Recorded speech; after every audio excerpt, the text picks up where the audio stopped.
Hi, and welcome to What Makes a Smart American. It's by me, Andrew, John C., and Oliver. Roots of American Democracy.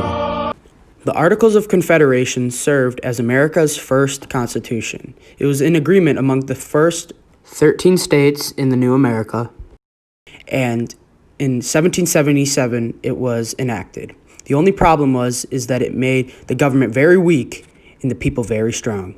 The Articles of Confederation didn't work for America, and this therefore led to the Federalist Papers, which created the basis and promoted the Constitution as we know it today. It was drafted by Alexander Hamilton, James Madison, and John Jay.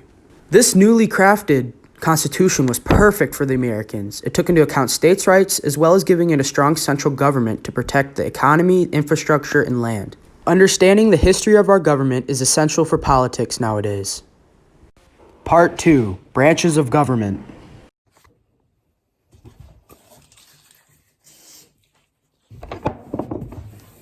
Gotta be real safe these days. All right. So today, we're going to talk about the federal government. So the federal government is made up of three branches: the legislative, executive, and judicial. We're going to talk about them in that order because I feel like it. So first, we got the legislative branch. They make the laws. That's Congress, which is made up of the House of Representatives and the Senate. And this is kind of a combination of the New Jersey and the Virginia plan, which was proposed at the Constitutional Convention way back in the day. That's just a little history lesson for you. So first, the House of Representatives. That's made up of 435 members at maximum, and that's based on the population of each state. They serve 2 years per term. They must be 25 or older, and that's your congressmen and congresswomen. And they serve on different committees to pass bills and laws per each committee. And some examples are agricultural, budget, science. All these, they work on passing bills. So the members of the House, they represent smaller districts and work to initiate bills and can also impeach federal officials. The other section is the Senate. That's 100 members, 2 per state, 6 years, and 6-year term, and they must be 30 or older. The Senate ratifies treaties and improves presidential appointment. There was both an impeachment today, and there was also a whole thing with appointing the president before. Crazy stuff. Got to get in the way of democracy because that's how Americans work these days, but it doesn't matter. Overall, they protect the rights of individual states with representatives. That's the job of the Senate. So Congress, basically, is the voice of the people at all levels of government, and they create bills that affect our daily lives. So the Senate, important. So as I talked about before, the whole thing the last week with people getting into the Capitol building, that was an example of people trying to block the legislative process. Who were they trying to appoint? They were trying to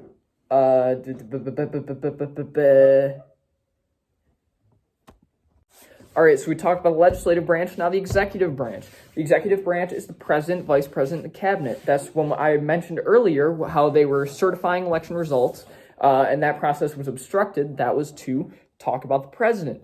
So the president, basically, he's the big man. We all know who the president is, and his jobs are basically to veto bills from Congress, and he can also negotiate and sign treaties. He's essentially the face of the American government. He's an important guy. You don't really want that face of the American government being a little questionable sometimes, but that's just how it is. So then we also have the vice president and the president's cabinet, which the president's cabinet, that's the only thing you might not totally be familiar with. And there's a bunch of secretary of blank. Those are all the people in the cabinet. Too many cabinets not talking about it right now, or too many people. But basically the cabinet just advises the president because the president's not really a smart guy, never has been. But we elect him anyway, and he has people that tell him what to do and how he should do it, and he does it. So basically, the president's cabinet helps him out, and the executive branch overall carries out and enforces the laws. So executive, enforcer, legislative, laws. Those are the two things you should probably remember so far. And then we got the judicial branch. So the judicial branch is also extremely important.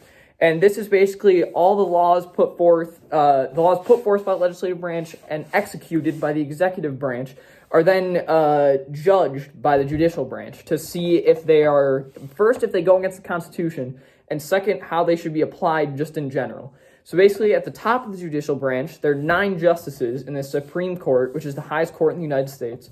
And the judicial branch overall is made up of all the federal courts and judges that exist.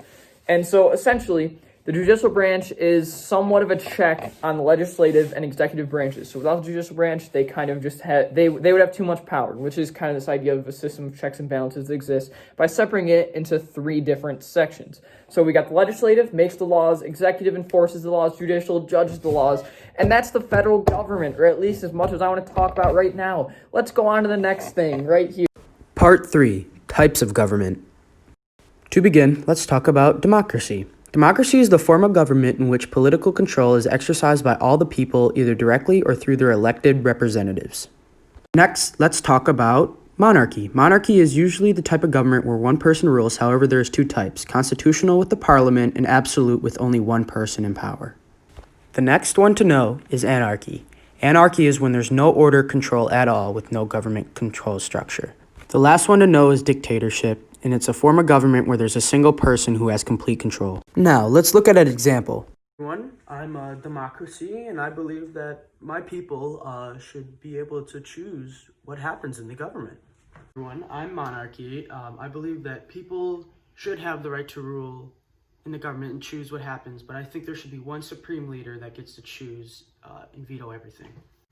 Hi everyone, I'm anarchy. Government sucks. I'm dictatorship. Where do I stand with you guys? Stupid dictatorship. We quiet democracy. You're kind of like us, a monarchy, but worse. Now let's talk about the political spectrum. On one side of the spectrum, communist, it tends to be economic equality, a classless society, and opposes private enterprise, where fascism seems to be the exact difference. It's national glory, rigid class roles, and supporting private enterprises all along a country. Both extremes have yet to work in a country ever, so that is why Americans must understand where they lie on the political spectrum and make sure they don't turn too extreme. Part 4. Civil Rights and Liberties.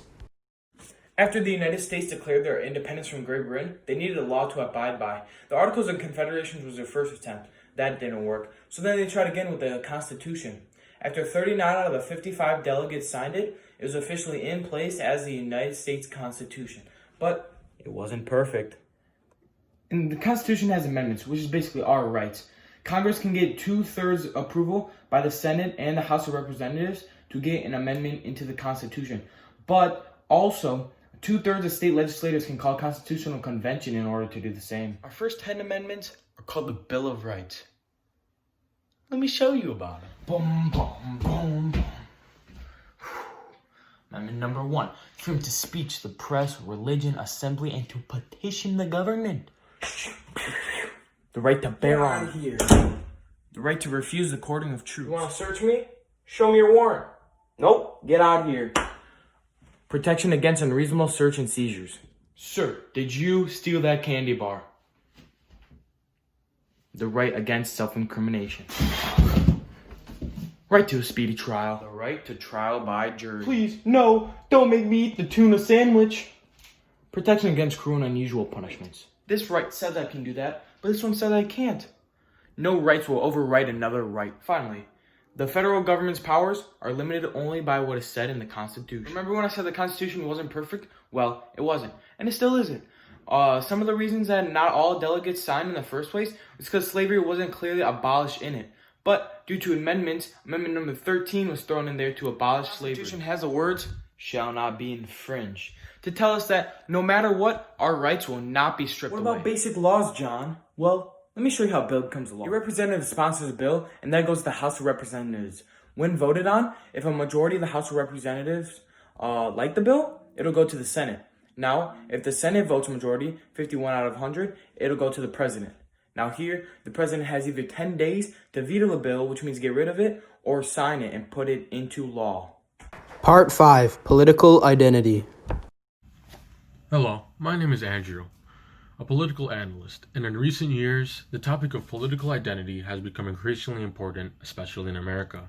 How elections work, the political parties and their stances, as well as how you are influenced through the media, are all equally important in understanding it. So let's talk about elections. There are various levels of elections: federal, state, municipal. Federal elections are presidential elections, which happen every 4 years. And state and municipal elections take place for voting for state and local positions respectively. In America, there are two main political parties, the Democrats and the Republicans. Many politicians will align themselves with one of the two parties based on ideologies and values. Generally, Democrats are usually more liberal, and on the other hand, Republicans are more conservative with their own set of values. Because of the nature of people voting in elections and the polarity of Republicans and Democrats, politicians have used ads and many other forms of communication to get people to advocate for them and their party. As the era of digitalization has emerged, the manner in which politics influences people has also changed. In many forms of social media, certain topics and ads are suggested to people. Taking advantage of this, political parties and individuals have influenced many people, trying to make them support their ideas as well as hate the values of the opposing party, creating many problems socially in America.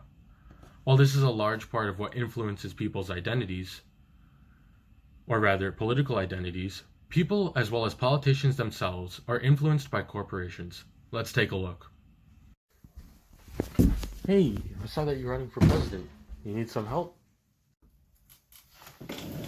Yeah, I would love a donation for my campaign. Thanks. Hey, no problem. But could you do me a favor? In recent times, these pesky politicians have been making some reforms that I really don't like. Why don't you help a friend out? Thanks for the donation, but what you're asking me to do really doesn't follow my values, and I don't feel comfortable with. You do want the money, don't you? I want the money, yeah. Good. I hope we can work together in the future. Thank you for watching our presentation. Now you have been informed on how to be a smart American and understand your government and have your own opinions.